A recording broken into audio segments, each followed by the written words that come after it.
Je m'appelle Kira Collins. Aux yeux de mon beau-père arrogant et de ma mère soumise, je ne suis qu'une fille ratée.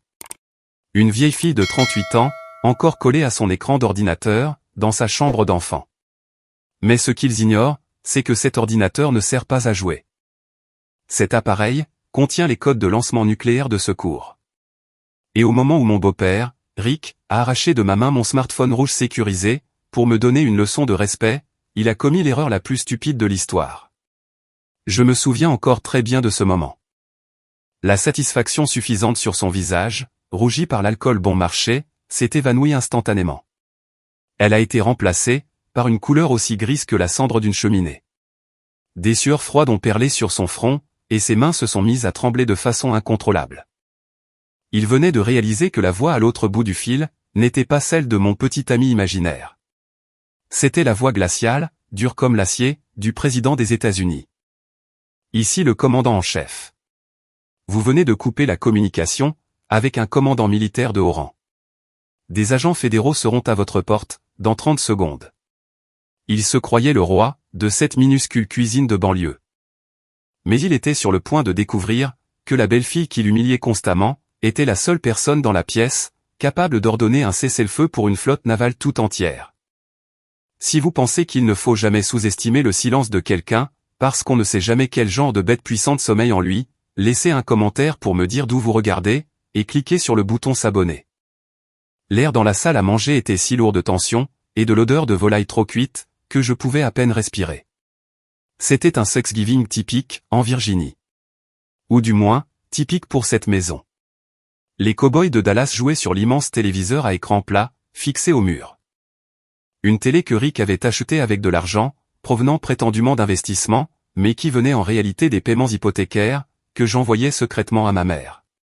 Le volume était monté si fort, que le parquet vibrait à chaque fois que la ligne défensive réussissait un tacle.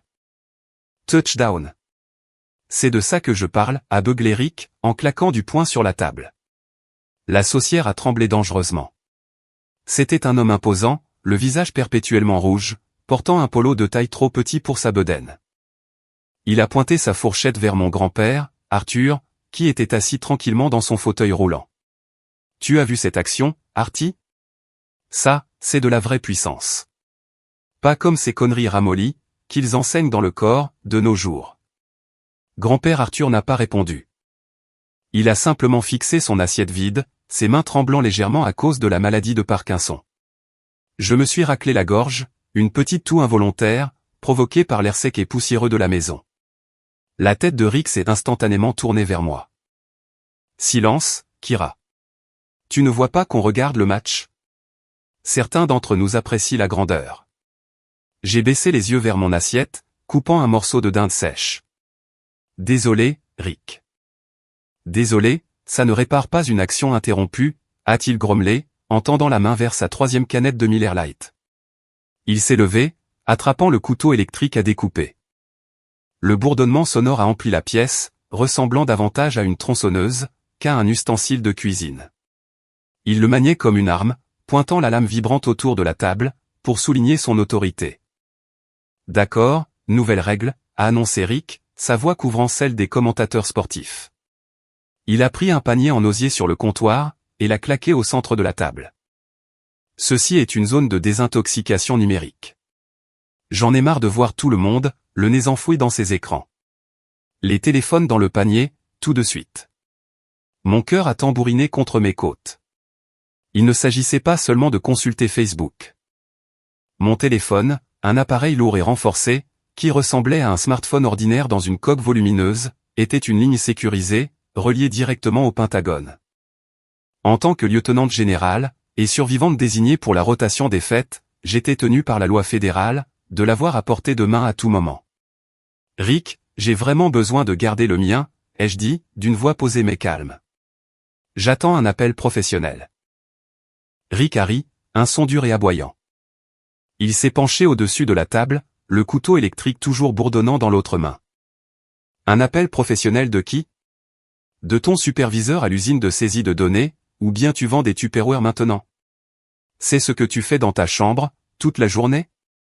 Du marketing multiniveau? Les invités, ma tante et quelques voisins, ont ricané nerveusement. C'est important, ai-je insisté, faisant glisser le téléphone de la table pour le poser sur mes genoux, et le couvrant avec ma serviette. Je pouvais sentir son poids sur mes cuisses, un lourd rappel de la triade nucléaire que je commandais. Regardez-la, a ricané Rick, s'adressant à la tablette tout en pointant le couteau vers moi. 38 ans, pas de mari, pas d'enfant, pas de vraie carrière, et elle vit encore comme une adolescente. Tu sais, Kira, à mon époque, les femmes de ton âge qui n'étaient pas mariées, on les appelait des vieilles filles. Maintenant, tu n'es plus qu'un. Comment disent-ils? Un fardeau pour la société. J'ai serré la serviette en lin si fort, que mes jointures ont blanchi. Je voulais me lever. Je voulais lui dire, que pendant qu'il retournait des hamburgers dans un réfectoire dans les années 90, je sortais major de ma promotion, à West Point. Je voulais lui dire que la saisie de données que je faisais, impliquait de crypter des coordonnées pour des sous-marins lanceurs d'engins, mais je ne pouvais pas. La classification de mon travail, était top secret. Pour eux, je devais rester invisible. J'ai regardé ma mère, Carole, de l'autre côté de la table. Elle picorait sa purée, ses yeux allant nerveusement de Rick à moi. Sûrement, elle dirait quelque chose. Elle savait que je payais les factures. Elle savait que je n'étais pas inutile. Maman, ai-je chuchoté. Carole s'est forcée à faire un sourire crispé, et désolé. Elle a tendu la main, et a déposé une belle tranche de viande blanche dans l'assiette de Rick, l'apaisant comme on le ferait avec un chien enragé. Oh, chérie, laisse-la tranquille, a-t-elle dit, la voix tremblant légèrement. Tu sais bien que Kira a un peu de mal à décoller. On ne peut pas tous être des gagnants, comme toi. Ne la laisse pas te gâcher l'appétit. L'air a quitté mes poumons. Ce n'étaient pas les insultes de Rick, qui faisaient saigner. J'y étais habitué. C'était elle. Du mal à décoller. Ma propre mère, la femme dont j'avais sauvé la maison de la saisie à 3 reprises, s'excusait pour mon existence, afin de garder une brute heureuse. Rick a souri avec suffisance, mâchant bruyamment la bouche ouverte. C'est bien vrai. Au moins, quelqu'un dans cette maison, respecte l'homme qui met la nourriture sur la table. Sous la table, le téléphone sécurisé a vibré contre ma jambe. Un motif spécifique. Long, court, long. Priorité 1. Alerte. J'ai regardé ma mère une dernière fois. Elle a évité mon regard, se concentrant intensément sur le versement de la sauce sur la farce de Rick. Terrifiée à l'idée que si elle me regardait, le fragile morceau de son illusion se briserait en éclats. Ce regard de soumission pathétique, était le même que celui qu'elle m'avait lancé, 22 ans plus tôt. Le jour où Rick a emménagé. Et juste comme ça, la salle à manger s'est estompée. Le bruit du match de football, est devenu un lointain bruit de fond. J'ai été ramené dans le souvenir de la première cicatrice qu'elle m'ait jamais infligée. Ce regard dans les yeux de ma mère, ce regard vitreux et suppliant, pitoyable, était une machine à remonter le temps. Il m'a arraché à cette salle à manger étouffante, pour me jeter froidement sur la place d'armes du Michie Stadium, à West Point, New York. 16 ans plus tôt. Ce fut l'un des jours les plus importants de ma vie. J'avais 22 ans, et je sortais diplômé dans les 5% les meilleurs de ma promotion, de l'Académie militaire des États-Unis. L'air était vif, empli des applaudissements tonitruants de 20 000 parents, frères, sœurs, et conjoints, remplis de fierté. À ma gauche et à ma droite, mes camarades cadets rayonnaient, scrutant les gradins pour trouver leur famille, qui tenaient des pancartes faites maison et agitaient des drapeaux américains. J'étais la seule, à fixer 2 chaises pliantes en métal, désespérément vides. Je leur avais envoyé les billets, des mois à l'avance. J'avais même proposé de payer les billets d'avion, de la Virginie à New York. Mais 2 jours avant la cérémonie, ma mère m'avait appelé. Sa voix était petite, essoufflée. La voix d'une femme qui marche en permanence sur des œufs. Je suis tellement désolé, Kira, avait-elle chuchoté. C'est Rick. Sa sciatique le fait encore souffrir. Il peut à peine se lever du canapé. Il dit que le trajet est trop long, et qu'il ne veut pas prendre l'avion. Tu peux venir seul, maman, avais-je supplié, serrant le combiné si fort que le plastique a craqué. C'est ma remise de diplôme.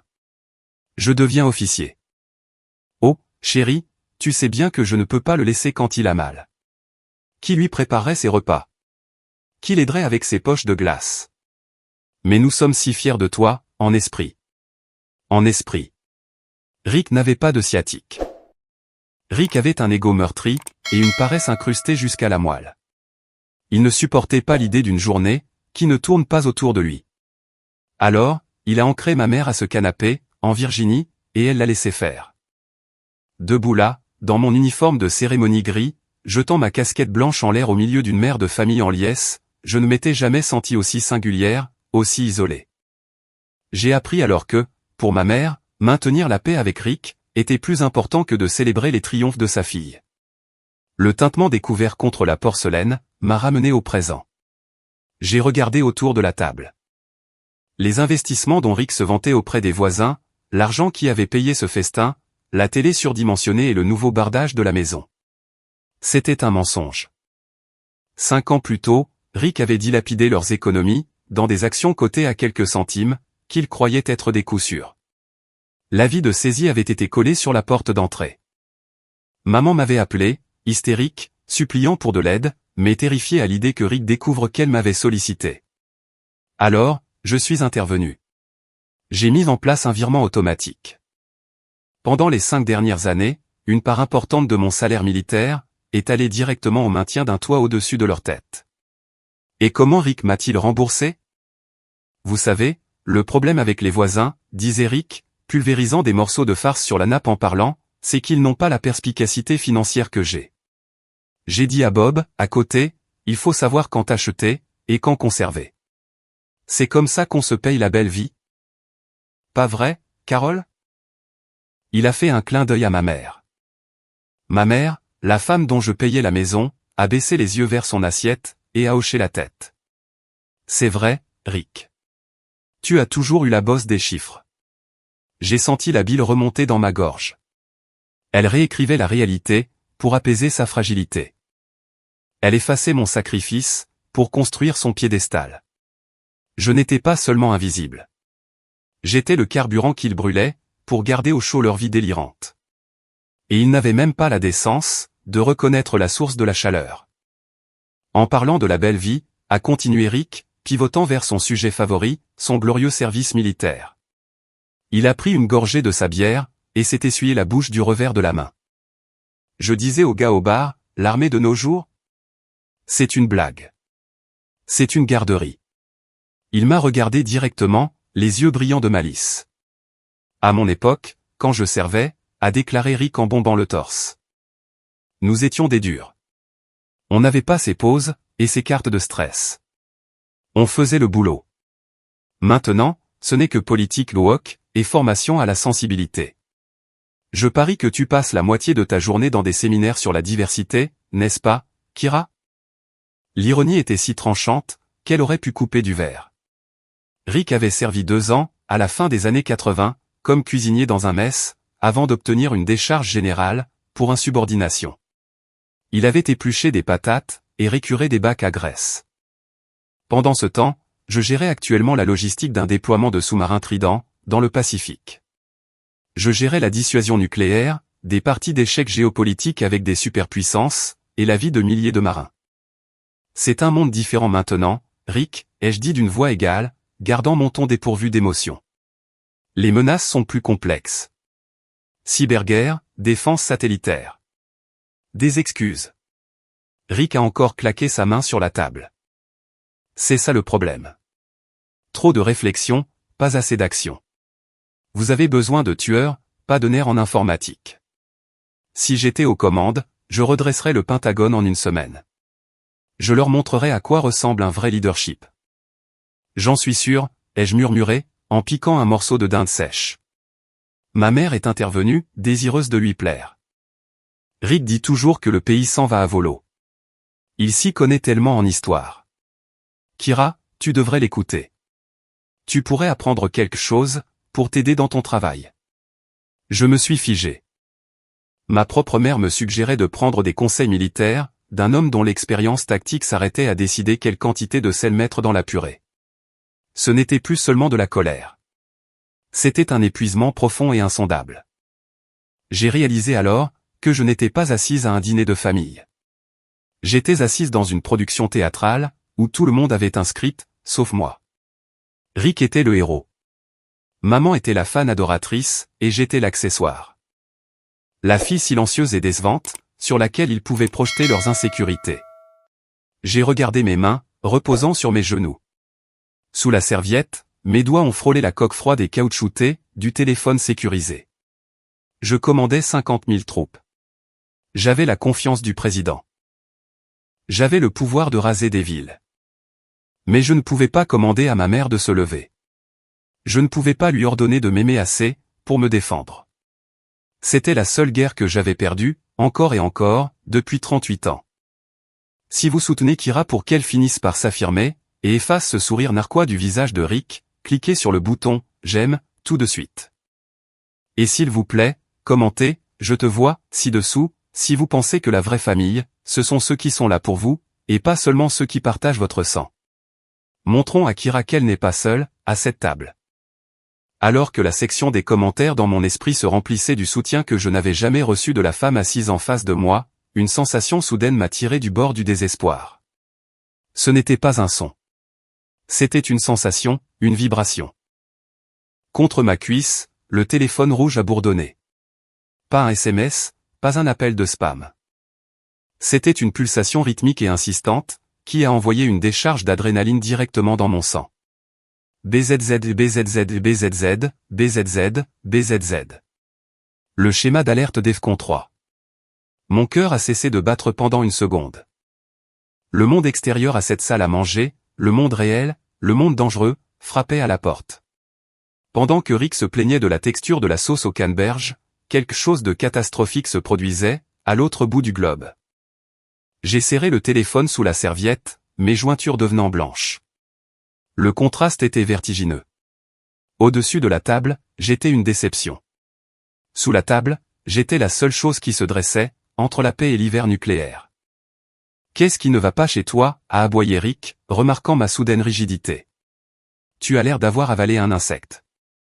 Arrête de tressaillir. C'est distrayant. La vibration contre ma cuisse n'était pas juste une notification. C'était un hurlement en code morse. Point, point, point. Tiret, tiret, tiret. Point, point, point. SOS. Dans le monde civil, ce signal signifie « sauver nos âmes ». Dans mon monde, le monde du Centre de commandement militaire national, il signifie qu'un atout stratégique a été compromis. Mon cœur n'a pas palpité. Il a basculé dans une cadence rythmique, prête au combat. Mon système nerveux sympathique a inondé mon corps de cortisol, aiguisant ma vision, et atténuant le bruit ambiant de la pièce. Mais je ne pouvais pas courir vers une salle de crise.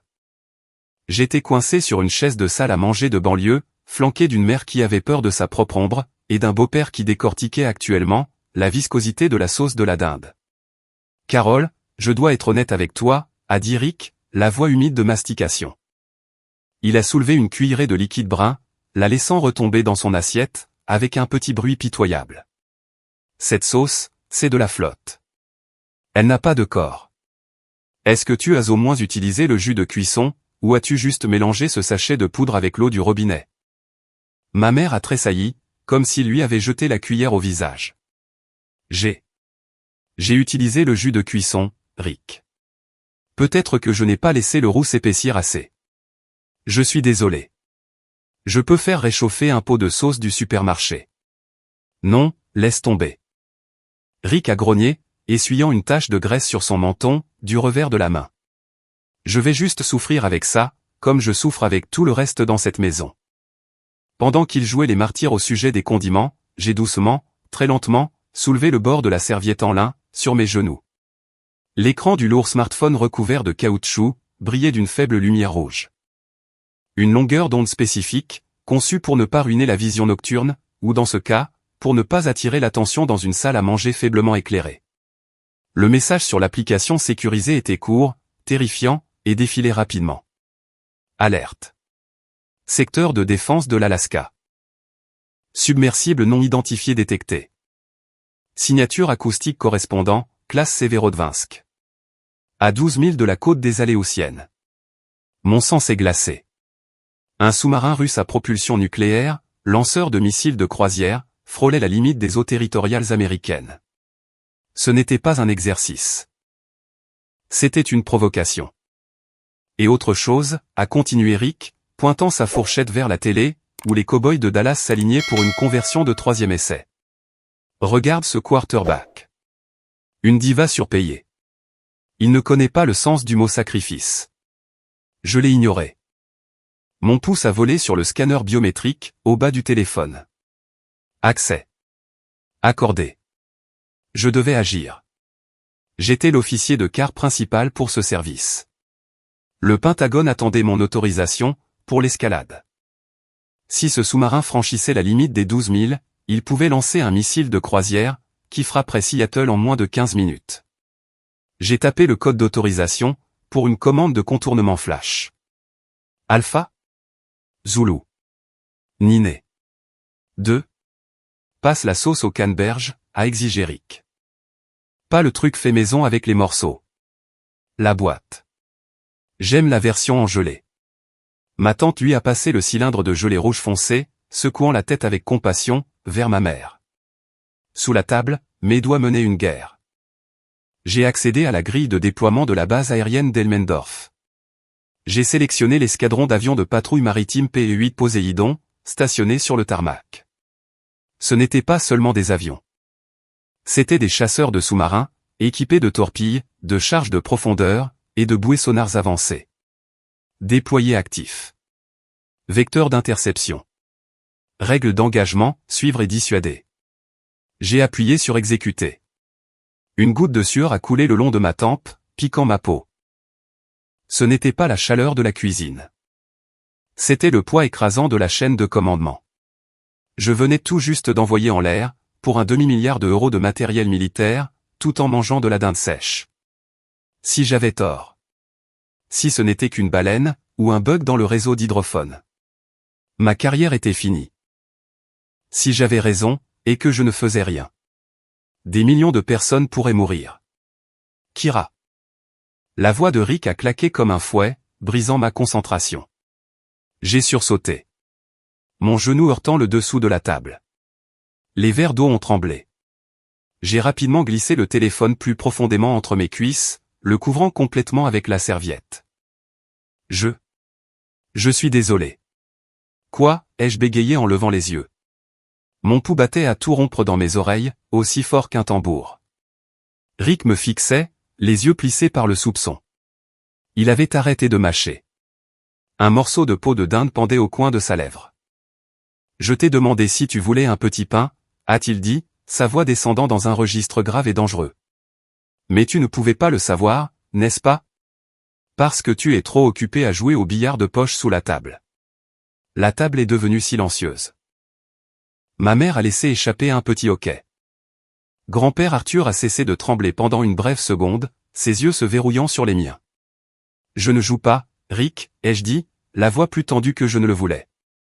Je te l'ai dit, c'est pour le travail. Le travail? Rick a ricané, se rejetant en arrière sur sa chaise. Le bois a grincé sous son poids. Tu as 38 ans, Kira. Tu n'as pas de travail qui t'oblige à envoyer des SMS sous la table, le jour de Thanksgiving. Tu sais ce que je pense? Je pense que tu envoies des SMS à un mec. Il a ri, regardant autour de la table pour chercher l'approbation. C'est ça, non? Un minable que tu as rencontré en ligne. Probablement un type qui vit dans la cave de sa mère. Tout comme toi, tu vis dans la mienne. Ce n'est pas un mec, Rick, ai-je dit en serrant les dents. La barre d'état de mon téléphone caché est passée au vert. Actif en vol. Heure d'arrivée estimée sur cible, 12 minutes. J'ai laissé échapper un souffle que je ne savais pas retenir. Les PE-8 étaient en l'air. La côte de l'Alaska était sécurisée. J'avais fait mon travail. Il me suffisait juste de survivre au dessert. Ne me mens pas, a craché Rick. Le tyran jovial avait disparu, remplacé par l'ivrogne colérique. Il a de nouveau pointé son couteau vers moi. J'ai une règle dans ma maison. Pas de secret. Et certainement, pas de manque de respect. Tu te crois meilleur que nous? Tu te crois trop bien pour faire la conversation avec ta famille, parce que tu swipes à droite sur Tinder? Rick, s'il te plaît, a chuchoté ma mère. Laisse-la tranquille.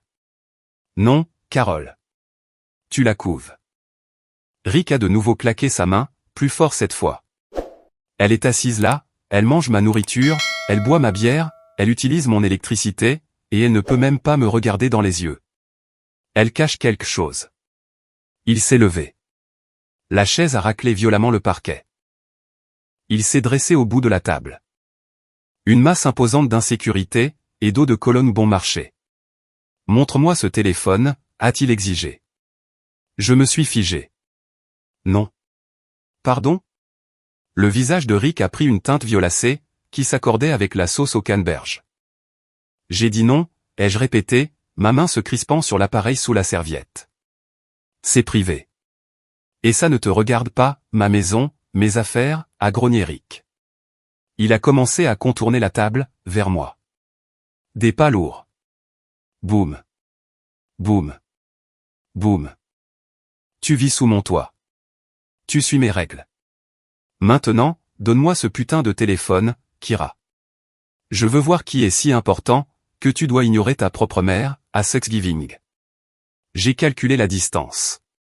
Il était à moins de 2 mètres. Il se rapprochait. Sur l'écran sous ma main, une nouvelle notification est apparue. Confirmation requise. Élévation du statut DEFCON.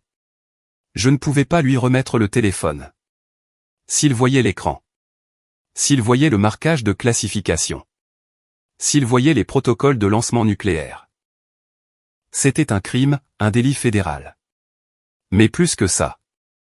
S'il le prenait, s'il déconnectait la liaison sécurisée, le Pentagone perdrait le contact avec son officier de quart principal, lors d'une interception active. Rick, arrête, ai-je prévenu, ma voix baissant d'une octave, glissant inconsciemment vers ma voix de commandement. Ne t'approche pas plus.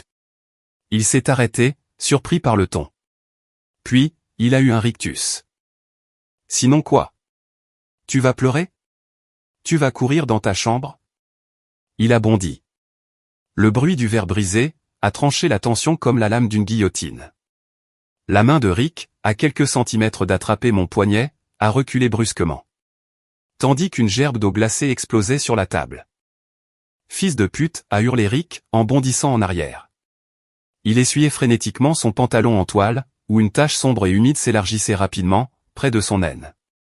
C'était glacial. C'est une blague ? Tous les regards se sont tournés, vers le bout de la table. Mon grand-père Arthur, était assis, figé dans son fauteuil roulant. Sa main droite, la main qui avait autrefois tenu un fusil et main garant sur le théâtre du Pacifique, tremblait violemment. Un lourd verre en cristal, reposait sur le côté, dans une flaque d'eau et de glaçons à moitié fondus. Le contenu s'égouttant régulièrement, sur la moquette. A balbutié grand-père Arthur. Sa lèvre inférieure tremblait, non pas de peur, mais de l'humiliation d'un corps, qui n'obéissait plus à ses commandes. J'ai essayé de... La condensation. Oh, pour l'amour de Dieu, a rugi Rick, attrapant une poignée de serviettes en papier, et frottant agressivement son pantalon. Regardez ça. Regardez ce désastre. C'est pour ça que j'ai dit, qu'il avait besoin du gobelet à bec, Carole. Mais non. Tu as dit que c'était indigne. Tu sais ce qui est indigne. Pisser de l'eau glacée, partout sur le sol de son hôte. Rick, s'il te plaît, c'était un accident, a supplié ma mère, se précipitant pour éponger la nappe, le visage rouge d'une honte indirecte. Un accident ? Ça arrive à chaque fois. Rick a jeté les serviettes mouillées, sur l'assiette d'Arthur. Pile sur sa farce à moitié mangée. C'est un boulet, Carole. Un fardeau qui bave et qui tremble. L'hospice de la VA, est trop bien pour lui. Sa place est dans une garderie. La rage qui couvait dans mes tripes, est devenue froide et dure. Je n'ai pas regardé Rick. Je n'ai pas prêté attention à sa crise de colère. D'un mouvement fluide, j'ai fait glisser le smartphone sécurisé de mes genoux, dans la poche profonde de mon cardigan oversize, en m'assurant qu'il était bien serré contre mon corps. Ensuite, je me suis levé. Je suis passé devant Rick, ignorant ses marmonnements concernant les factures de pressing, et je me suis agenouillé, près du fauteuil roulant de mon grand-père. Ce n'est rien, grand-père, ai-je dit doucement. Ma voix n'était pas cette voix au perché et infantilisante, que les gens utilisent souvent avec les personnes âgées. Elle était basse, assurée, et imposait le calme.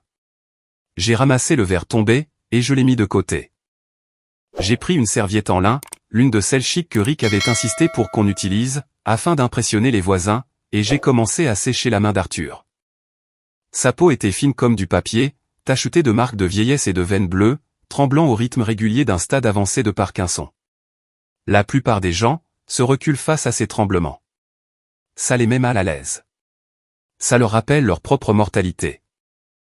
Mais j'ai tenu sa main fermement, harmonisant son tremblement avec ma propre stabilité, l'ancrant dans le présent. J'ai séché ses doigts, avec la même précision que j'utilisais pour inspecter une arme, ou calibrer un système de ciblage. Efficace, respectueuse. Je suis désolé, Kira, a chuchoté Arthur. Ses yeux bleus et larmoyants, me regardant avec une lucidité qui démentait sa fragilité physique. Je voulais juste une gorgée. Je sais, ai-je répondu, en pliant soigneusement la serviette. Des accidents arrivent sur le terrain. On nettoie, et on avance. Rick s'est esclaffé au-dessus de nous. Ouais. Le terrain. Écoutez-la. Vous faites la paire, tous les deux. Vous savez ça? L'invalide et la ratée. C'est peut-être toi, qui devrais lui changer ses couches, Kira. Puisque tu n'as pas de vrai travail, tu as plein de temps libre. Je me suis raidi, prête à enfin craquer. Prête à déclencher une frappe aérienne verbale, qui laisserait Rick en ruine. Mais alors, la prise d'Arthur s'est resserrée sur ma main. Pour un homme qui avait du mal à tenir un verre d'eau, sa poigne était étonnamment forte. C'était la poigne d'un homme qui avait tenu la ligne de front, à Guadalcanal. Il m'a tiré vers lui, m'obligeant à me pencher, jusqu'à ce que mon oreille soit près de sa bouche. Il sentait l'Allspice, les bonbons à la menthe poivrée, et les vieux livres. L'ignore pas, a haleté Arthur, sa voix à peine audible, par-dessus le bruit du match de football qui reprenait à la télé. Il ne sait pas quoi, grand-père, ai-je chuchoté en retour. Arthur a légèrement tourné la tête. Ses yeux, d'habitude obscurcis par l'âge, étaient vifs, transperçant la façade que j'avais bâtie avec tant de soin. Il m'a regardé. M'a vraiment regardé, non pas comme sa petite fille, mais comme un soldat regardant un officier. J'ai vu dans ton sac, Kira, a-t-il murmuré. Quand tu es rentré, tu as laissé la fermeture ouverte. J'ai eu le souffle coupé.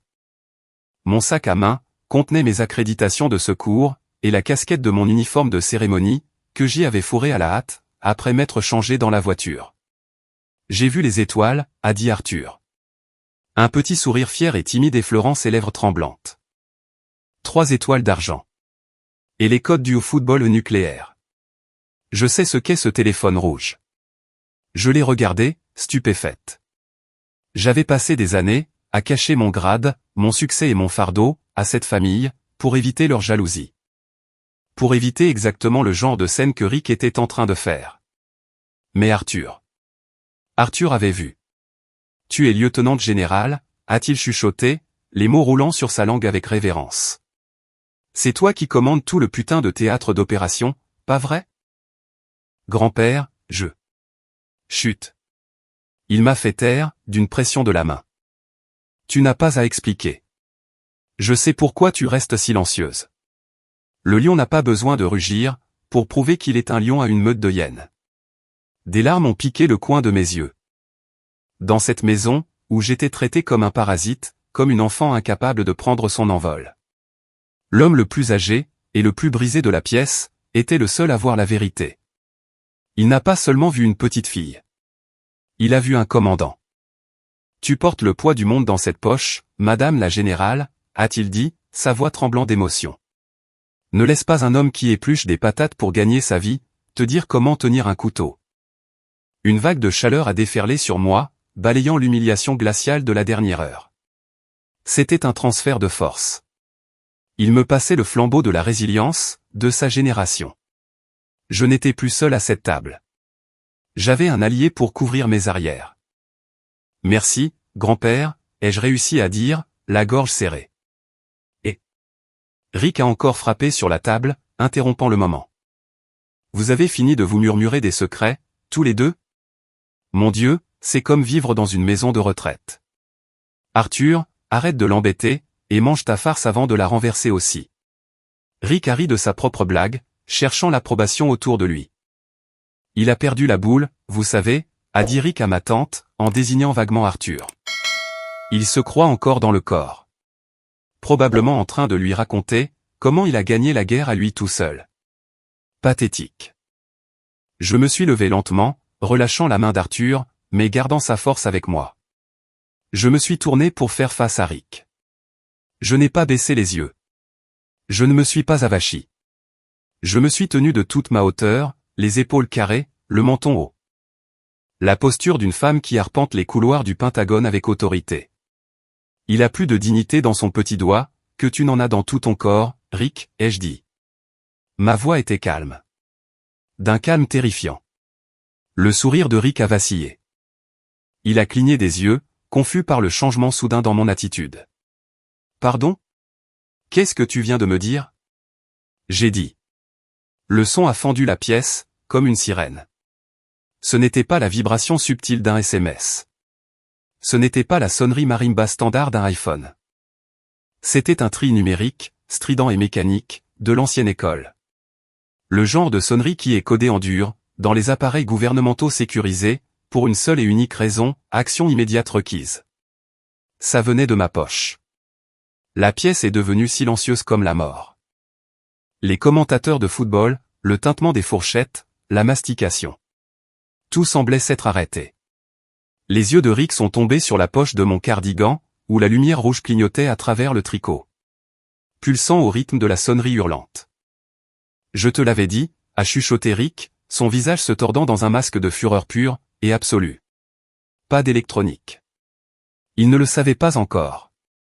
Mais l'homme qui appelait sur ce téléphone avait le pouvoir de transformer cette maison en parking. Et je devais y répondre. Je dois prendre ça, ai-je dit, ma main se dirigeant vers ma poche. Tu parles, a craché Rick, contournant l'eau renversée. Ses yeux se verrouillant sur les miens, avec l'intention de nuire. Donne-moi ce téléphone, Kira. Tout de suite. Le tri numérique du téléphone était implacable. DRR ring. DRR ring. DRR ring. Dans un foyer normal, un téléphone qui sonne pendant le dîner de Thanksgiving est une contrariété. C'est un vendeur par téléphone, ou un parent éloigné, qui appelle pour présenter ses vœux. Mais ce n'était pas une sonnerie normale. C'était un signal à saut de fréquence, conçu pour percer à travers le brouillage électronique. Diffusé à un niveau de décibels, destiné à réveiller un commandant endormi dans un sommeil profond. Dans une couchette située à 5 ponts sous la ligne de flottaison, d'un porte-avions. C'était le son de la fin du monde. J'ai sorti le téléphone de ma poche. Ma main ne tremblait pas. L'entraînement a pris le dessus. Mais mon estomac est tombé au genou. L'écran, habituellement sombre et crypté, brillait maintenant d'un fond blanc éclatant. Au centre, le grand sceau des États-Unis. L'aigle tenant la branche d'olivier et les flèches, tournait lentement.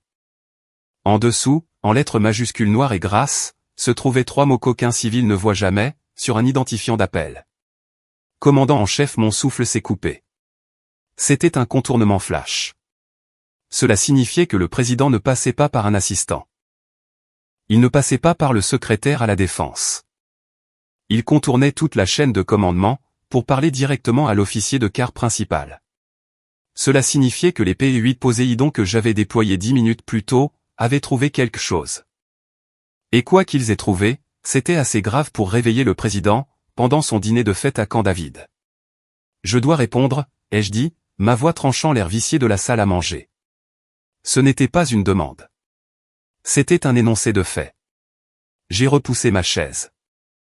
Le pied en bois crissant contre le sol comme une banchée. Je me suis levé, serrant l'appareil contre ma poitrine. Comme s'il s'agissait d'une grenade dont on avait retiré la goupille. Assieds-toi, Kira, a dit Rick. Sa voix était basse, vibrant d'un dangereux mélange d'alcool et d'ego blessé. Il n'a pas regardé le téléphone. Il m'a regardé, ses yeux vitreux et injectés de sang. Je ne peux pas, Rick, ai-je répondu, en faisant un pas vers la porte de la cuisine. C'est une urgence. Une urgence? Rick a ri. Un aboiement sec et amer. Il a claqué sa canette de bière sur la table, écrasant l'aluminium. La mousse s'est déversée sur sa main, mais il ne l'a pas remarqué. Quoi? Est-ce que le serveur de saisie de données est tombé en panne? Est-ce que quelqu'un a oublié de remplir un rapport TPS? Rick, s'il te plaît, a gémi ma mère depuis son siège. Elle se recroquevillait sur elle-même, se faisant la plus petite possible. Laisse-la aller dehors. C'est probablement son patron. C'est moi le patron dans cette maison, Carole, a rugi Rick. Se levant si brusquement que sa chaise a basculé en arrière, s'écrasant sur le sol. La violence du mouvement a fait sursauter tout le monde. Même les commentateurs de football à la télé semblaient s'être tus.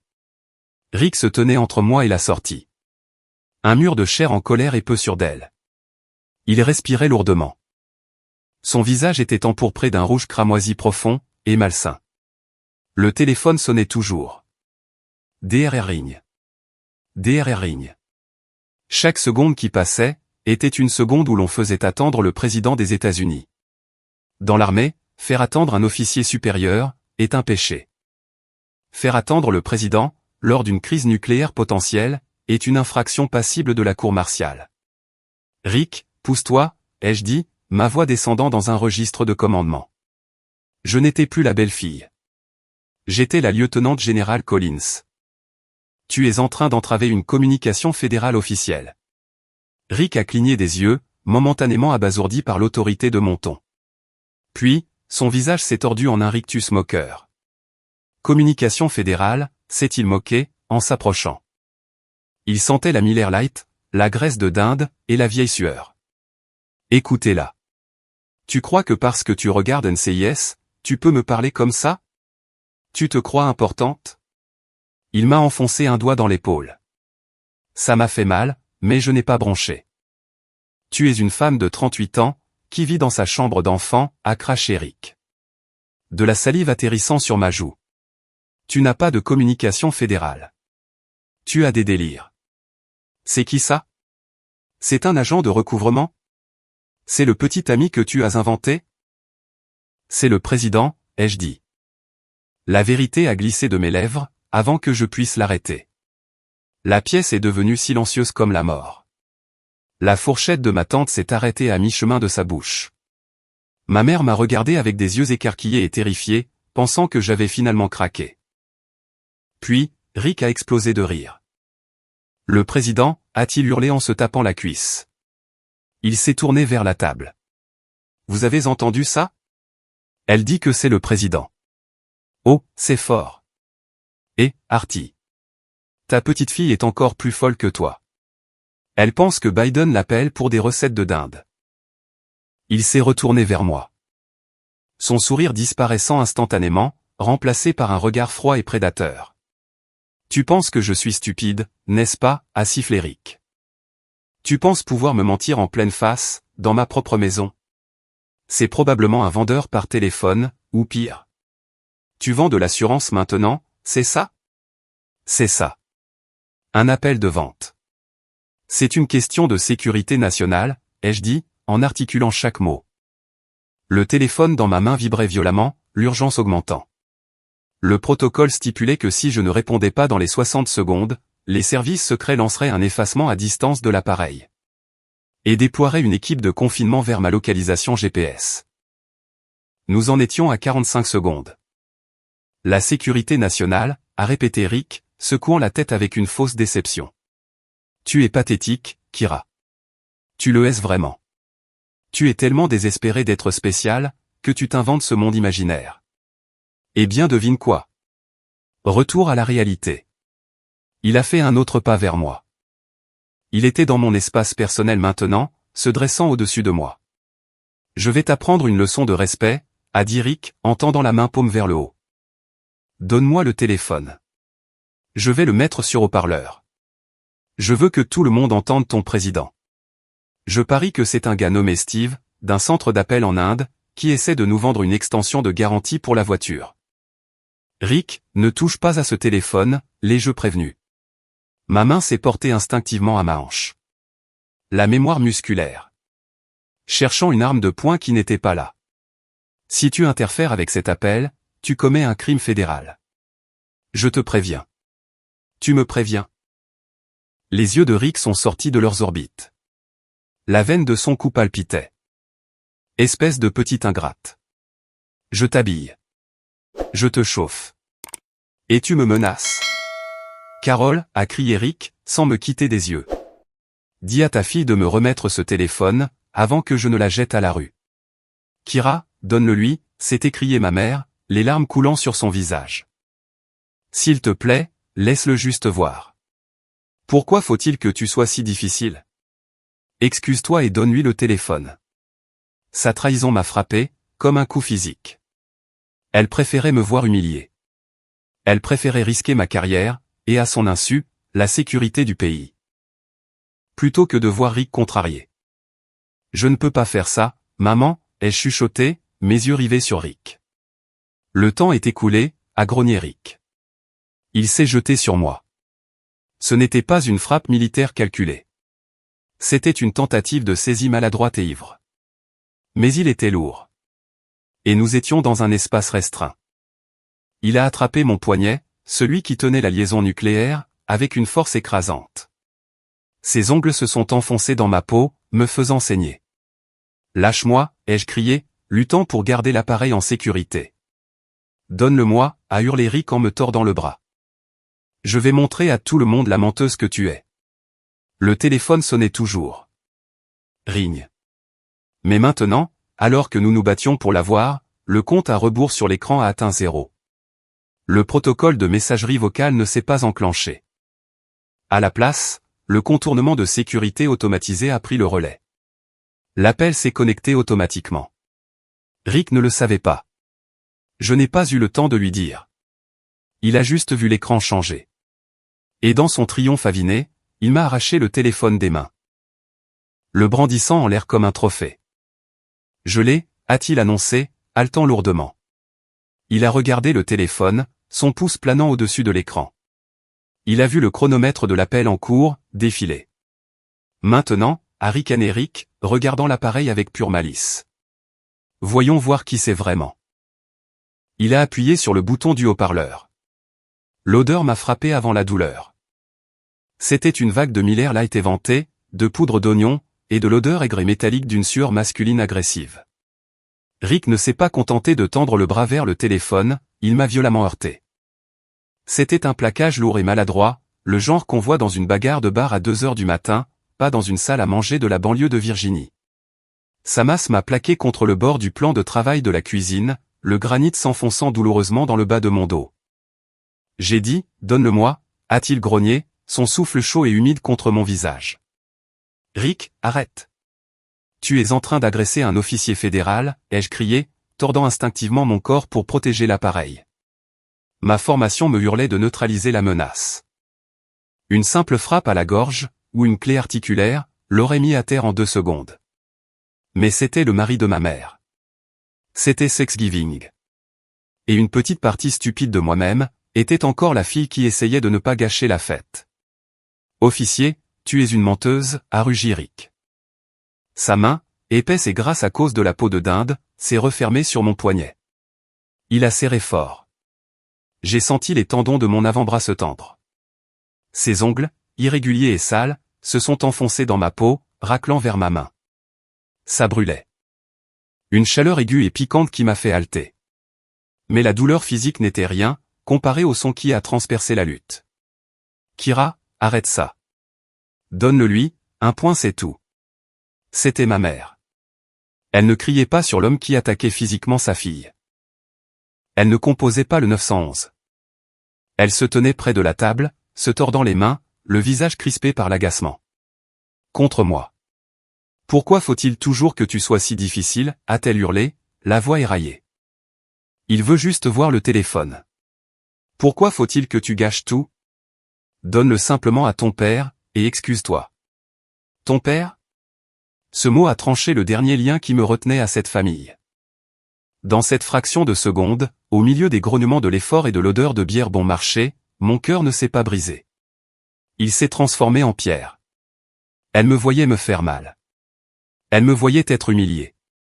Et son seul instinct, était de m'offrir en sacrifice, pour garder la bête calme. Ma prise sur le téléphone affaiblit. Non pas parce que Rick était plus fort. Mais parce que la volonté de me battre pour eux, s'était évaporée. Rick a senti cette faiblesse. Il a violemment tordu mon poignet en arrière, avec un claquement écœurant de cartilage. Mes doigts ont eu un spasme involontaire, et la brique en caoutchouc noir du smartphone sécurisé a glissé de ma main. Ah, a crié Rick en trébuchant en arrière avec sa prise. Tout a semblé passer au ralenti. J'ai vu le téléphone quitter ma main. J'ai vu l'écran briller encore, de la lumière blanche intense du protocole de contournement flash. Le chronomètre de l'appel était en train de tourner. 0300. 04 Rick brandissait le téléphone bien haut, comme un chasseur soulevant la tête tranchée d'un cerf. Il haletait, la poitrine soulevée sous son polo trop serré. Un sourire laid, triomphant, s'étirant sur son visage. « Je t'ai eu », a-t-il sifflé, en essuyant une traînée de salive sur ses lèvres. « Maintenant, voyons quel petit secret tu caches. » Je me suis redressé. J'ai lissé le devant de mon cardigan. Je ne me suis pas précipité sur lui. Je n'ai pas crié. J'ai ramené un calme autour de moi, comme une armure. C'était la concentration glaciale, et détachée, que j'utilisais lorsque j'autorisais une frappe de drone. J'ai regardé Rick. Je ne voyais plus mon beau-père. Je voyais un combattant hostile, qui venait de violer le périmètre d'un atout de sécurité nationale de niveau 1. Rick, ai-je dit, d'une voix effroyablement calme. Tu as exactement 3 secondes pour poser ce téléphone, et reculer. Si tu parles dans cet appareil, ta vie telle que tu la connais, est terminée. Rick a ri. C'était un son humide, et saccadé. Oh, garde ton drame pour ton blog, Kira. Ma vie est terminée? S'il te plaît. C'est moi qui paie l'hypothèque, ici. Tu m'appartiens. Il a regardé l'écran, plissant les yeux pour lire le texte en gras. Commandant en chef, a-t-il lu à voix haute. Sa voix dégoulinant de sarcasme. Waouh. Tu t'es vraiment donné à fond, n'est-ce pas? Tu as même changé le nom du contact. C'est pathétique. Vraiment pathétique. Il a regardé autour de la pièce, cherchant son public. Ma mère sanglotait dans sa serviette. Ma tante avait l'air horrifiée. Grand-père Arthur regardait Rick, avec un regard de pure et absolue haine. Regardez ça, a annoncé Rick à la cantonade. Je vais mettre le président sur haut-parleur. Voyons s'il ressemble à ce gars, de la boutique T-Mobile. Il a levé un doigt épais et calleux, et l'a fait planer au-dessus de l'icône du haut-parleur. J'ai fait un pas en arrière. Non pas par peur, mais pour me dégager du rayon de l'explosion. Je savais ce qui allait se passer. Au moment où il allait engager cette ligne, les protocoles d'écoute passive de la White House Communication Agency, l'agence de communication de la Maison-Blanche, signaleraient son empreinte vocale, comme non autorisée. L'équipe des services secrets, chargée de surveiller la ligne, serait sur écoute. Il était sur le point d'enfoncer un bâton dans l'œil de l'appareil militaire le plus puissant sur Terre. C'est le moment. Le moment où un tyran franchit une ligne, qu'il ne pourra jamais effacer. Si vous attendez que Rick reçoive exactement ce qu'il mérite, cliquez sur le bouton « J'aime » tout de suite, et dites-le moi dans les commentaires. Fais-le. Tapez « Fais-le » si vous voulez que Kira le laisse creuser sa propre tombe. Rick a appuyé sur le bouton. Bip. L'audio est passé de l'écouteur au haut-parleur. La pièce est tombée dans un silence si profond, qu'on aurait dit que l'air avait été aspiré hors de la maison. Même la télévision semblait s'être mise en sourdine d'elle-même. Le seul son était la respiration lourde et rauque de Rick, amplifiée par le silence de la ligne ouverte. Rick a rapproché le téléphone de son visage, en souriant d'un air suffisant. « Allô » a-t-il beuglé, sa voix tonitruante et arrogante. « Qui est-ce ? Écoutez-moi bien, mon pote. Vous ne manquez pas de culot, pour appeler chez moi pendant le dîner de Thanksgiving. » Le silence, à l'autre bout du fil. « Je vous ai posé une question » a crié Rick, enhardi par l'absence de réponse. « C'est qui, bordel ? Vous savez quelle heure il est ? Vous interrompez le repas d'un homme. Parlez plus fort, ou je signale ce numéro pour harcèlement. » Il m'a regardé et m'a fait un clin d'œil. Un clin d'œil complice, et dégoûtant, qui disait, « Tu vois, je t'avais dit que c'était faux. Je t'avais dit que personne d'important ne t'appelait. » Kira ici présente se prend pour quelqu'un d'important, a continué Rick dans le téléphone, en riant. Mais nous savons tous les deux qu'elle n'est qu'une. Ici le président des États-Unis. La voix a tranché le rire de Rick, comme un coupe-verre en diamant à travers du verre bon marché. Ce n'était pas bruyant. Ça ne criait pas. C'était calme. C'était profond. C'était le baryton résonnant, et incomparable, que tous les Américains avaient entendu au journal télévisé du soir, lors des discours sur l'état de l'Union, et en temps de crise.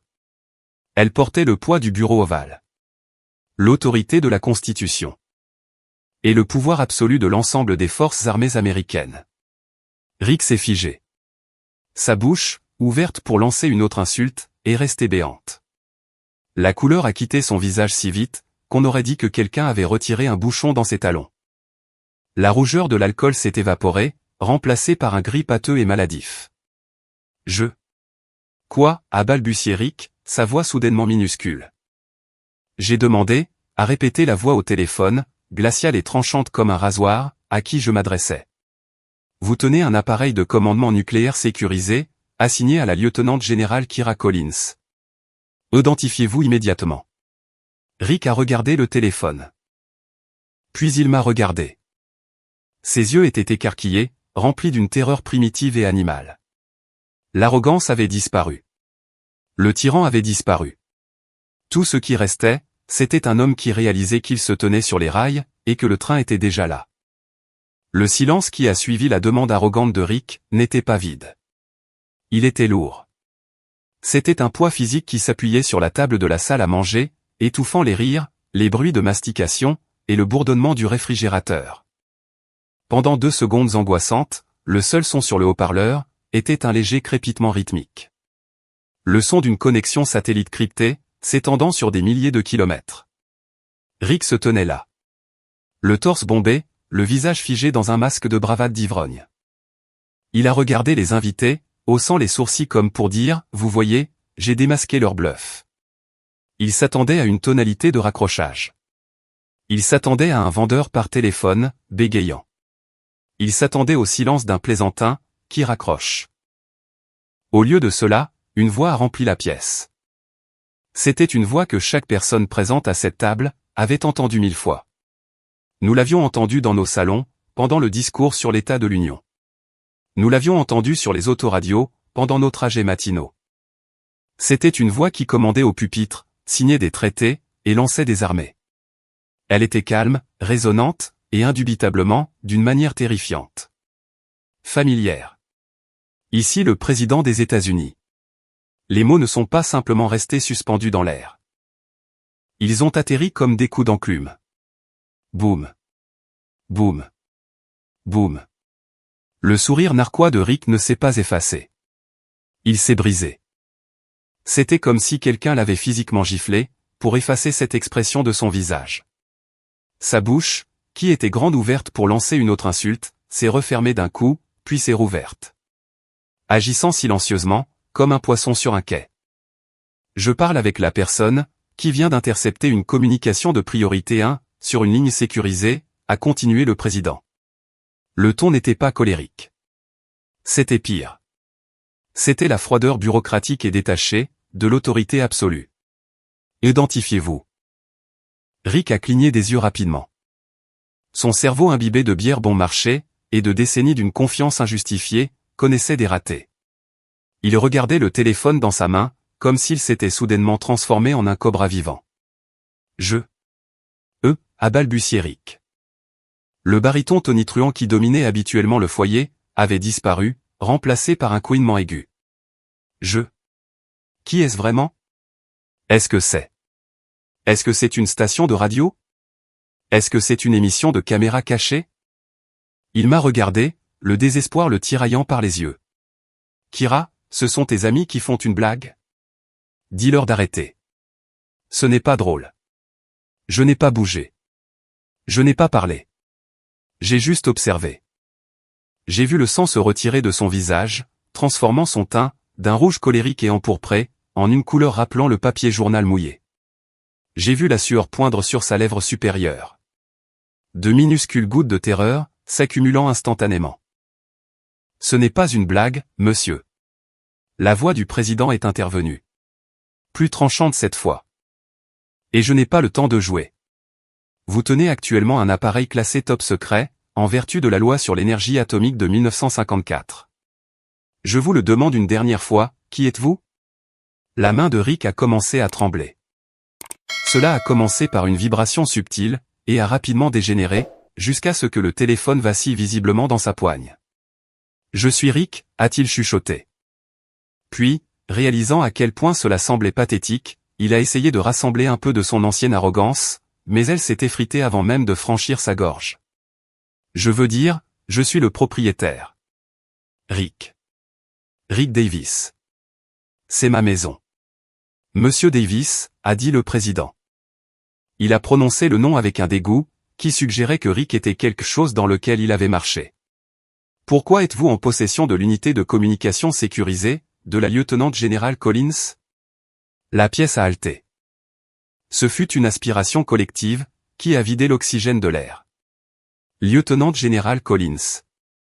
Les mains de ma mère ont volé à sa bouche. Ses yeux se sont posés sur moi, écarquillés et incompréhensifs. Elle a regardé sa fille ratée, celle pour laquelle elle s'excusait, celle qu'elle prenait en pitié. Et a essayé de concilier cette image, avec le titre que le leader du monde libre venait d'utiliser. Général. Pas Kira. Pas elle. Général. Rick avait l'air d'avoir reçu un coup de poing dans l'estomac. Il a fixé le téléphone, puis moi, puis à nouveau le téléphone. La dissonance cognitive le déchirait de l'intérieur. Général, s'est étouffé Rick. Un rire nerveux et hystérique montant en lui. Non, non, monsieur le président. Monsieur, vous vous trompez de personne. C'est Kira. Ma belle-fille. Elle est au chômage. Elle joue à des jeux vidéo. C'est juste Kira. Monsieur Davis, a interrompu le président, sa voix descendant d'une octave pour devenir dangereusement calme. Vous vous trompez. L'officier qui se tient dans votre cuisine est la directrice adjointe des opérations stratégiques pour le théâtre du Pacifique. Elle coordonne actuellement une réponse à une incursion étrangère hostile. Et vous? La pause fut atroce. Vous venez de couper sa connexion avec le Pentagone, en pleine crise. Avez-vous une quelconque idée de ce que vous avez fait? Les genoux de Rick se sont littéralement dérobés. Il a dû attraper le bord de la table, pour ne pas s'effondrer. La sueur ruisselait maintenant sur son visage, s'écoulant de son menton, jusque sur son polo. Je ne savais pas, a gémi Rick. On aurait dit un enfant pris la main dans le sac, et non un homme adulte. Elle ne me l'a pas dit. Elle a juste dit que c'était pour le travail. Je croyais qu'elle mentait. Je croyais. L'ignorance n'est pas une défense contre la trahison, monsieur Davis, a déclaré le président. Le mot est resté suspendu en l'air. Trahison.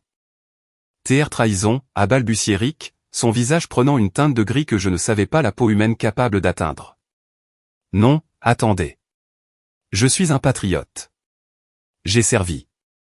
J'étais dans le mess à Fort Bragg. J'aime ce pays.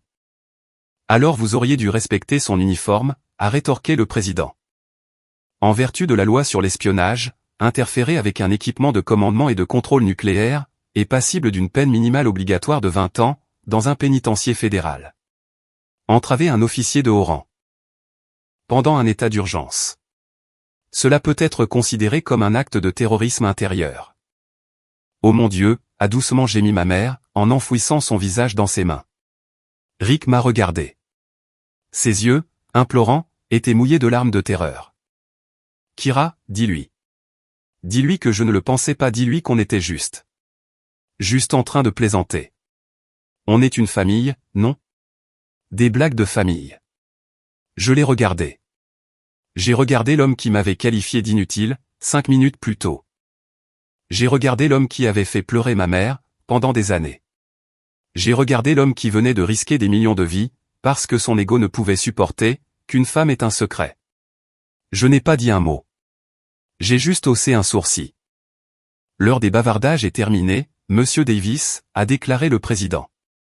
Nous avons tracé le signal GPS de l'appareil, dès le moment où le contact non autorisé a été établi. Vous m'avez fait perdre suffisamment de temps. Et vous avez mis en danger suffisamment de vies américaines pour un soir. Rick tremblait tellement, à présent, que le téléphone glissait dans sa paume moite. Il s'y accrochait à deux mains. Mort de peur de le laisser tomber, et tout aussi terrifié de le garder. S'il vous plaît, a supplié Rick, s'adressant au haut-parleur. Je suis désolé. Je vais le rendre. Je le rends tout de suite. Ne m'arrêtez pas, s'il vous plaît. Il est trop tard pour ça, a répondu le président. La voix était définitive. Absolue. Monsieur Davis, faites-moi une faveur. N'importe quoi, a pleuré Rick. N'importe quoi, monsieur. Regardez par votre fenêtre. Rick s'est figé. Il a tourné la tête, avec lenteur et douleur, vers la grande baille vitrée, qui donnait sur l'allée devant la maison. L'allée dont il était si fier. L'allée où il garait son pick-up en leasing. Il a fait un pas vers la vitre. Ses mouvements étaient saccadés, et robotiques. Je ne vois pas, a commencé Rick. Puis, le monde extérieur, a explosé de lumière. Rick n'a jamais vu l'allée. Il n'a jamais vu son précieux Ford F-150. Il n'a jamais vu la pelouse bien entretenue, sur laquelle il s'obsédait, tous les samedis. Ce qu'il a vu, c'était un mur de lumière blanche aveuglante, impossible. Il a frappé la baie vitrée avec la force d'un coup physique, transformant la nuit instantanément en un éclat surexposé et délavant. Simultanément, l'air au-dessus de la maison a commencé à vibrer. Ce n'était pas seulement un son. C'était un battement rythmé, comprimant la poitrine, qui faisait trembler la porcelaine fine dans le vaisselier. Toup, toup, toup. Des hélicoptères Black Hawk. En vol stationnaire à basse altitude, directement au-dessus du toit. C'est quoi ce, a commencé Rick, se protégeant les yeux avec la main qui ne tenait pas le téléphone. Il n'a pas eu le temps de finir sa phrase. Crash. La baie vitrée ne s'est pas juste brisée. Elle s'est désintégrée.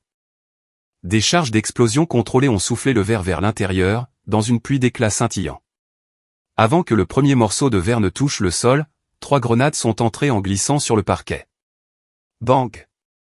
Bang! Bang! Des grenades assourdissantes. Une lumière blanche et brûlante, et un bang assourdissant, ont secoué la salle à manger. Ma mère a hurlé. Un cri aigu, et perçant, de pure terreur. Ma tante a plongé sous la table. Même la lourde table en chêne, semblait avoir sursauté. Je n'ai pas tressailli. Je n'ai pas cligné des yeux. Mon entraînement a instantanément pris le dessus. Je savais exactement ce qui se passait. J'ai rentré le menton, j'ai légèrement entrouvert la bouche, pour équilibrer la pression, et je suis resté parfaitement immobile. C'était une entrée en force, avec sécurisation de la pièce. Une exécution digne d'un manuel scolaire. À travers la fumée et les bourdonnements dans les oreilles de tout le monde, les lasers sont apparus. Des dizaines.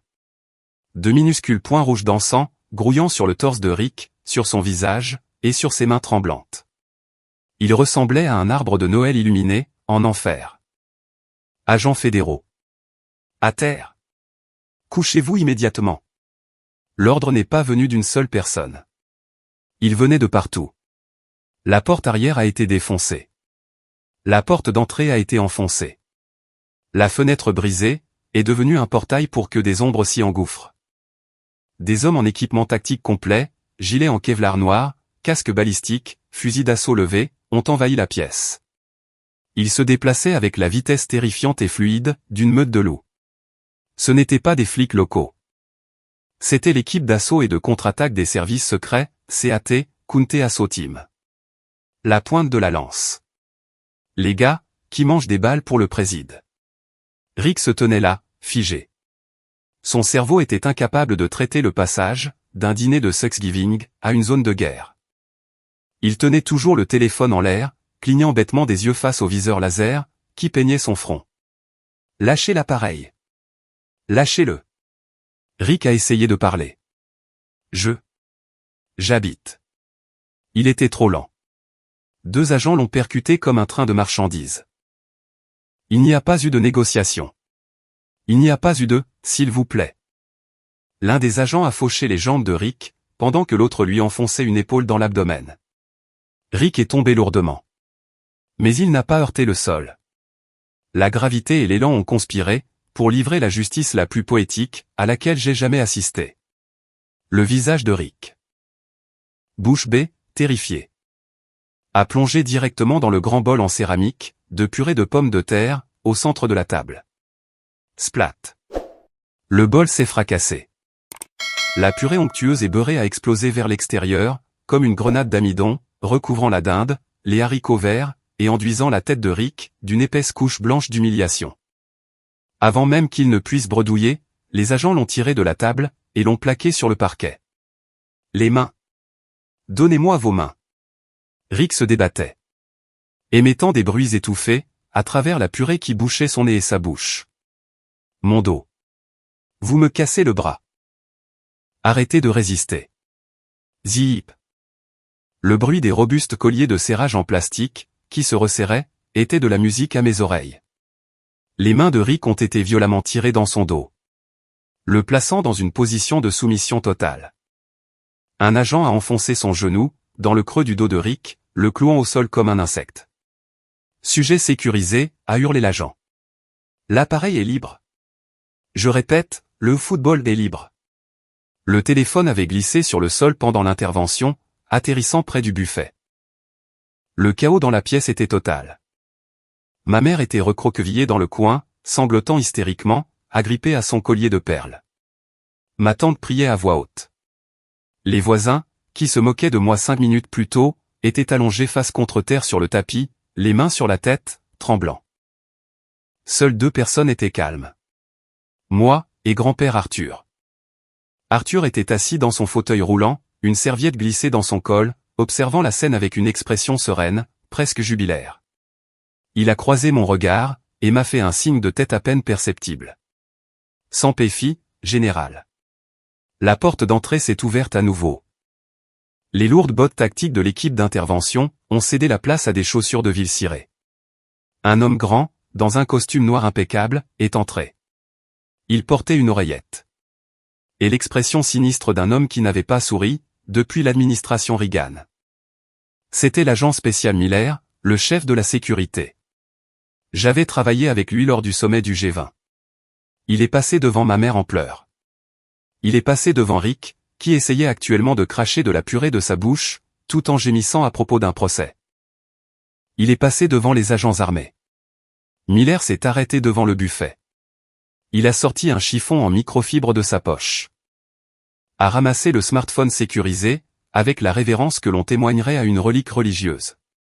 Et l'a rapidement inspecté, pour détecter d'éventuels dommages. Satisfait, il s'est tourné vers moi. La pièce est redevenue silencieuse, mis à part les gémissements pitoyables de Rick. L'agent Miller s'est approché de moi.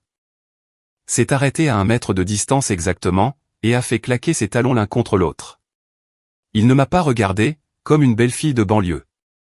Il m'a regardé, comme si j'étais la seule personne dans la pièce qui comptait. Il a tendu le téléphone à 2 mains. Général Collins, a dit Miller, sa voix coupant à travers le bruit. L'atout est sécurisé. La ligne est toujours ouverte. Le président attend votre rapport de situation.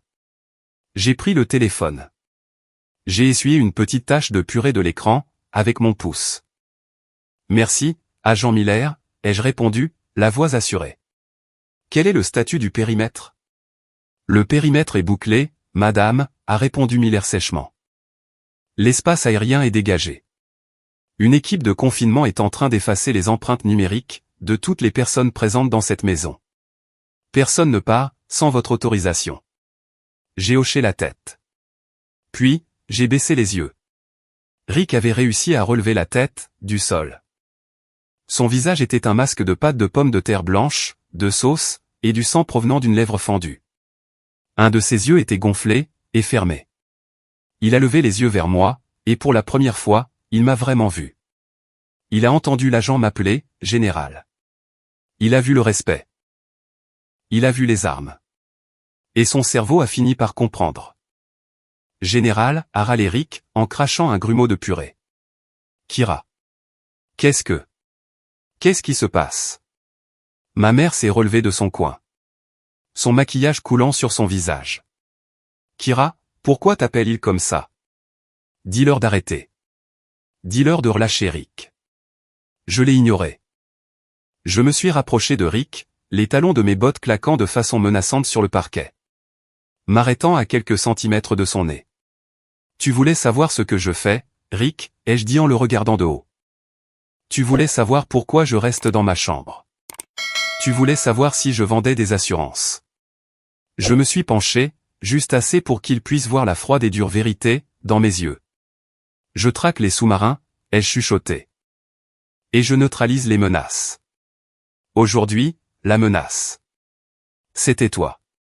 Les yeux de Rick se sont écarquillés d'horreur. Il s'est mis à pleurer. Non pas les larmes de colère d'un ivrogne, mais les sanglots terrifiés, et brisés, d'un homme qui réalise, qu'il a passé des années à donner des coups de pied, à un dragon endormi. Kira, s'il te plaît, a bredouillé Rick. La morve et la sauce se mélangeant sur son menton. Je suis désolé. Je ne le pensais pas.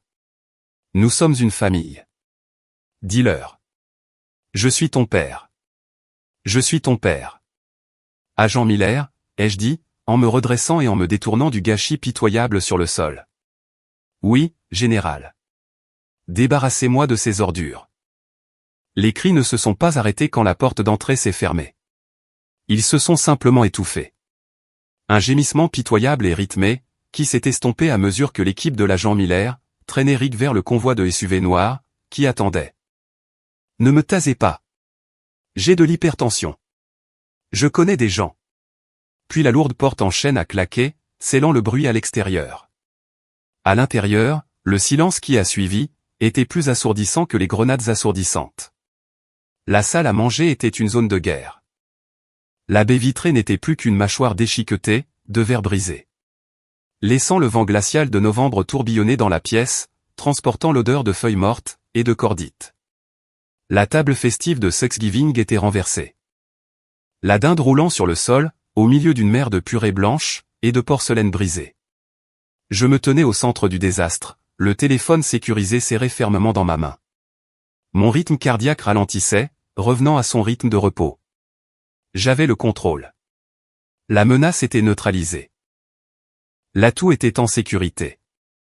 Mais la véritable embuscade ne faisait que commencer. Kira. Ce n'était pas une question. C'était une accusation. Je me suis retourné, juste à temps pour voir ma mère, Carole, se précipiter vers moi. Ses cheveux étaient en bataille. Son mascara coulait en traînées sombres et laides, sur ses joues. Pendant une fraction de seconde, une pensée fugace et insensée, une partie enfantine de mon cerveau, a cru qu'elle venait me serrer dans ses bras. J'ai cru qu'elle venait vérifier si j'étais blessé. Si les ongles griffus de Rick avaient entaillé la peau de mon poignet. Je me suis préparé pour une étreinte. Au lieu de cela, elle a attrapé les revers de mon cardigan, et m'a secoué. « Que as-tu fait » a-t-elle hurlé, sa voix se brisant de l'hystérie. « Qu'est-ce que tu nous as fait » Je l'ai regardé. Mes bras pendaient, inertes, le long de mon corps. J'ai sécurisé une faille de sécurité. Mère, Rick a interféré avec. Je me fiche de ton stupide travail, a-t-elle crié, me coupant la parole.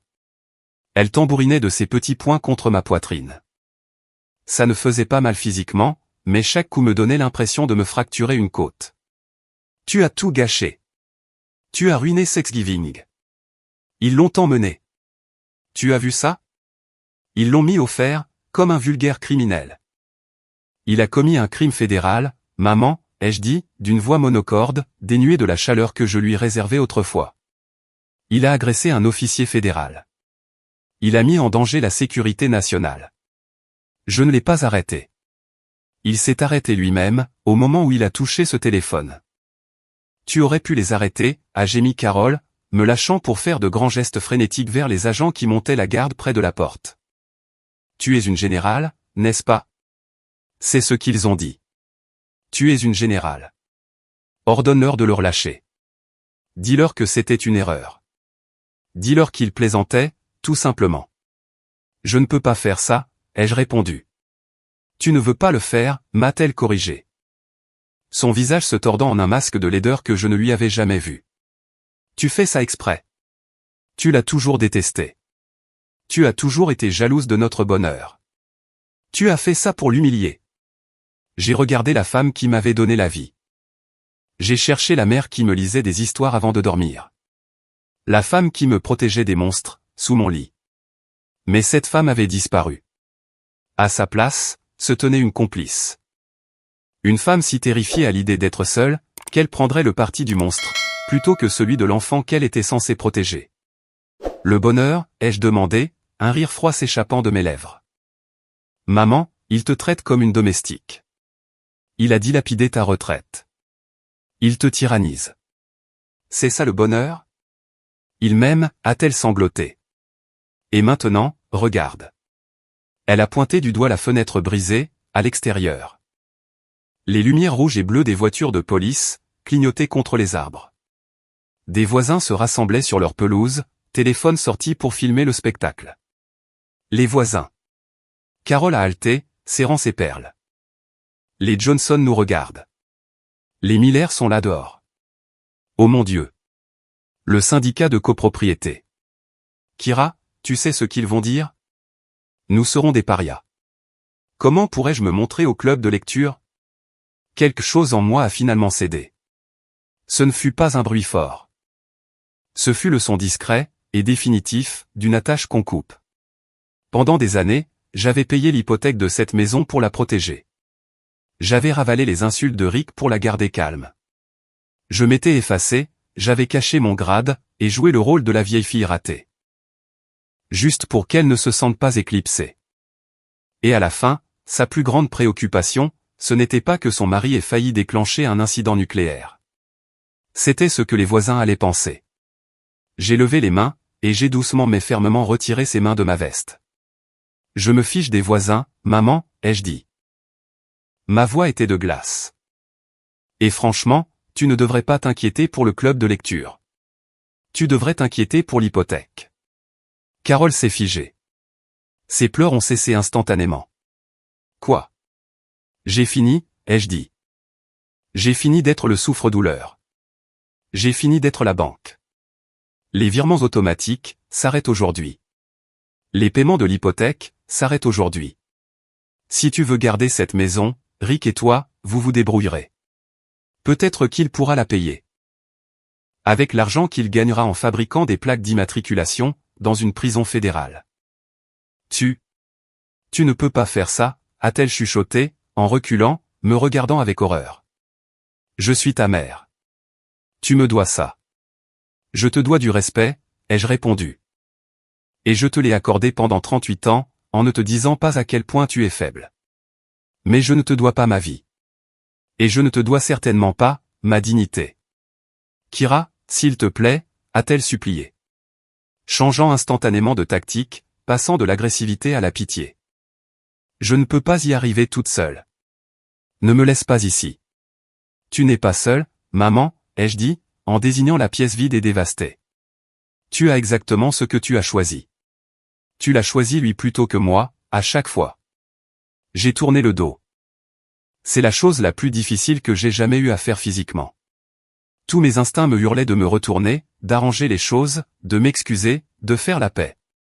Mais je savais que la paix, dans cette maison, n'était qu'un mensonge, peint par-dessus une zone de guerre. J'ai marché vers la porte. Kira, a-t-elle crié, une dernière fois. Si tu franchis cette porte, ne t'avise pas de revenir. Tu m'entends? Tu es morte pour moi. Je ne me suis pas arrêté. Mais avant d'atteindre la sortie, j'ai fait une pause. À ma droite, assis au milieu du carnage de la table renversée, et du sol couvert de purée, se trouvait grand-père Arthur. Il n'avait pas bougé. Il n'avait pas parlé. Il était assis dans son fauteuil roulant, ses mains reposant sur les accoudoirs. Le chaos ne l'avait pas atteint. En fait, il semblait plus lucide, plus présent qu'il ne l'avait été depuis des années. Je me suis approché de lui. Les agents des services secrets se sont écartés, pour me laisser passer. Grand-père, ai-je dit doucement. Arthur a levé les yeux. Ses yeux bleus étaient clairs. Les tremblements de ses mains semblaient s'être calmés. Il a regardé les ruines de la pièce. Puis sa fille en pleurs. Et enfin moi. Il n'a pas dit un mot. Il n'en avait pas besoin. Il connaissait le prix du commandement. Il savait que parfois, pour sauver le navire, il faut couper l'ancre. Lentement, avec un grand effort et en tremblant, Arthur a levé sa main droite. Il a redressé sa colonne vertébrale, autant que son âge le lui permettait. Et il a fait le salut militaire. Ce n'était pas un salut parfait. Sa main tremblait, et l'angle était un peu décalé. Mais c'était la chose la plus belle que j'ai jamais vue. C'était un salut d'un soldat à un autre. Une reconnaissance de grade, oui. Mais surtout, une reconnaissance de courage. Sans péfi, gamine. Disaient ses yeux. J'ai ravalé la boule dans ma gorge. J'ai claqué mes talons l'un contre l'autre, je me suis mise au garde à vous. Et je lui ai rendu un salut vif et lent, en retour. Au revoir, grand-père, ai-je chuchoté. Je reviendrai te chercher. Je te promets que je te sortirai d'ici. Il a hoché la tête une fois, un petit sourire aux lèvres. Je me suis retourné, et j'ai marché vers le trou béant, là où se trouvait autrefois la porte d'entrée. Le vent m'a frappé de plein fouet, froid, mordant, et incroyablement pur. L'agent Miller m'attendait. Il tenait la porte ouverte, le visage impassible. « Votre véhicule est prêt, général » a-t-il dit. Je suis sorti sous le porche. La pelouse de devant était un cirque de gyrophares et de badauds curieux. Mais garé juste au bord du trottoir, fendant le chaos comme un requin dans l'eau, se trouvait un imposant Chevrolet Suburban noir, avec des plaques diplomatiques. Je suis passé devant les voisins, qui avaient chuchoté au sujet de la « pauvre Kira célibataire » pendant des années. Je suis passé devant l'endroit où se trouvait autrefois le pick-up de Rick. Je suis monté à l'arrière du véhicule blindé. Le cuir était frais, et sentait la voiture neuve et la sécurité. L'agent Miller a refermé la lourde porte. Tude. Le son était définitif. C'était le son d'un coffre-fort qui se verrouille. Le son d'un chapitre qui se termine, à travers la vitre teintée à l'épreuve des balles. J'ai jeté un dernier regard à la maison. J'ai vu ma mère debout dans l'encadrement de la porte, une silhouette de misère. Roulez, ai-je dit. Je n'ai pas regardé en arrière. 6 mois plus tard. La notification sur mon téléphone portable personnel était distincte. Ce n'était plus la sonnerie rouge du « football » nucléaire. Cet appareil était en sécurité, dans un coffre-fort biométrique à mon bureau. C'était juste une vibration civile standard. J'ai baissé les yeux vers l'écran. C'était la transcription d'un message vocal, provenant d'un numéro bloqué. « Kira, s'il te plaît. C'est maman. Écoute, Riquet. Il a des moments difficiles à Quimberland. L'établissement correctionnel fédéral, ce n'est pas comme dans les films. Chérie. Il fait froid. Il a besoin d'argent pour son compte de cantine. Il dit que la nourriture est immangeable. Il a besoin de produits d'hygiène. S'il te plaît, rappelle-moi. Les voisins parlent encore, et je suis toute seule ici. Nous sommes une famille. Je n'ai pas fini de lire la transcription. Je n'ai ressenti aucune poussée de colère. Je n'ai ressenti aucun pincement de culpabilité. Je n'ai ressenti absolument rien. C'était comme lire un bulletin météo, pour une ville où je ne vivais plus. Rick purgeait actuellement la première année, d'une peine de 20 ans, pour interférence avec un agent fédéral, et obstruction à des opérations de sécurité nationale. Ma mère vivait dans la maison que j'avais cessé de payer. Se noyant probablement dans la réalité qu'elle avait contribué à créer. J'ai appuyé sur « Supprimer ». Puis je suis allé dans mes paramètres, et j'ai bloqué le numéro de façon permanente. Général Collins, le président est prêt à vous recevoir. J'ai levé les yeux. Le jeune assistant, debout dans l'encadrement de la porte de la salle d'attente de l'aile ouest, avait l'air nerveux. Je lui ai souri. Un sourire sincère, et chaleureux. Merci, ai-je répondu en me levant. Je ne portais pas un cardigan oversize, aujourd'hui. Je ne voûtais pas les épaules, pour me faire paraître plus petite. Je portais mon uniforme de service de l'armée, le dress blues. Le tissu était ajusté à la perfection, épousant mes épaules. Sur mes épaulettes, 3 étoiles d'argent captaient la lumière du lustre. Je suis passé devant l'assistant. Ma foulée, longue et déterminée. Le bruit de mes talons sur le parquet, était rythmé, autoritaire. Clic, clac. Clic, clac. Nous avons traversé les couloirs étroits de l'aile ouest, passant devant les portraits de Lincoln et de Washington, jusqu'à atteindre les lourdes doubles portes du bureau ovale. Les portes se sont ouvertes. Le soleil de l'après-midi, filtrait à travers la vitre blindée derrière le bureau Resolute, baignant la pièce d'une lueur dorée. Debout là, à m'attendre, se trouvait le commandant en chef. Il a levé les yeux d'une note de synthèse, et a souri. C'était le même homme, dont la voix avait glacé le sang de Rick. Mais aujourd'hui, son expression était empreinte de chaleur, et de respect. « Général », a-t-il dit en contournant le bureau, la main tendue. « Il est bon de vous voir dans des circonstances plus calmes. »« Monsieur le Président », ai-je répondu en lui serrant fermement la main. Il m'a fait signe de me diriger vers le centre de la pièce, où un petit groupe de photographes et le secrétaire à la Défense attendaient. J'ai voulu faire cela en privé, comme vous l'avez demandé. Pas de presse, juste pour les archives. Je l'apprécie, monsieur, ai-je dit. J'ai eu assez de drames, pour toute une vie. Le président a eu un petit rire. Il a pris une boîte en velours, sur une table d'appoint. Pour vos actions le jour de Thanksgiving. Non seulement vous avez coordonné avec succès l'interception d'un sous-marin hostile de classe Yasen, sans tirer un seul coup de feu. Mais vous avez maintenu l'intégrité de la chaîne de commandement nucléaire, alors que vous étiez sous, disons, une contrainte domestique extrême. Il a ouvert la boîte.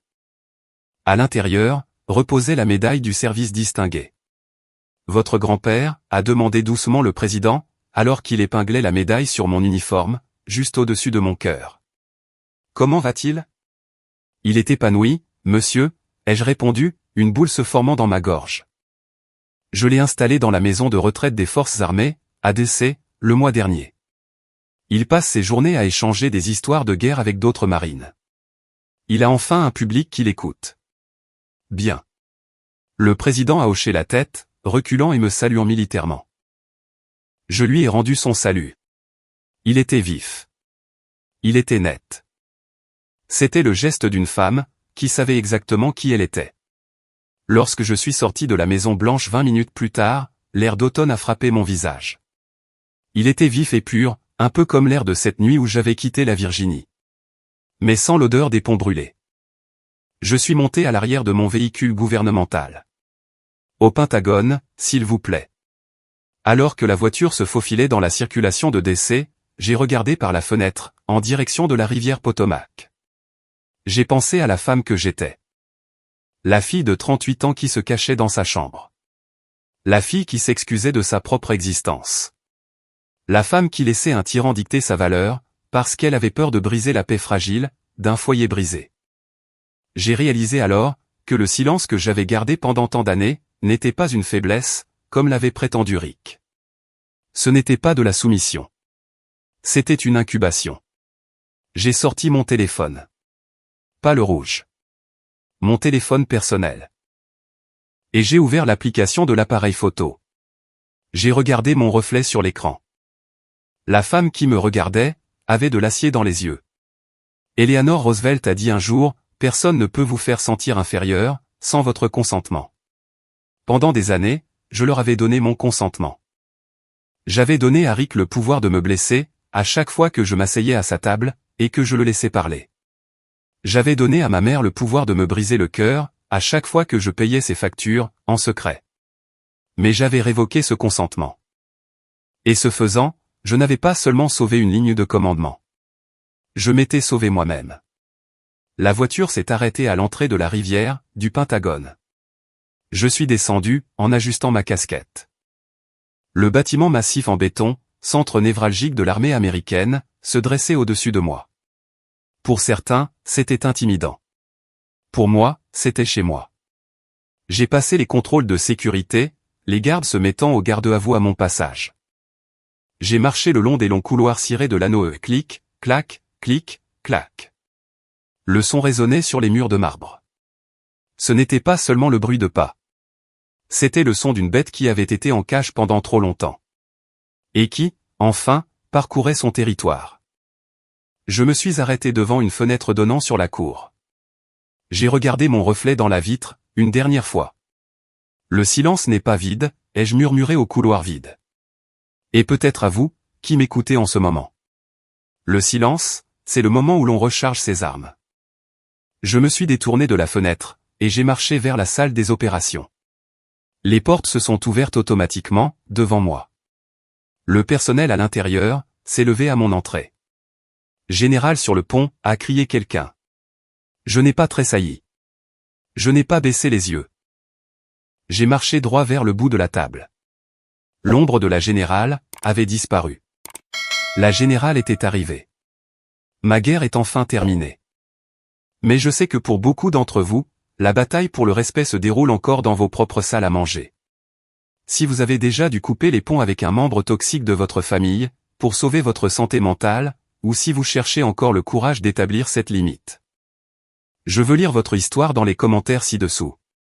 Vous n'êtes pas seul.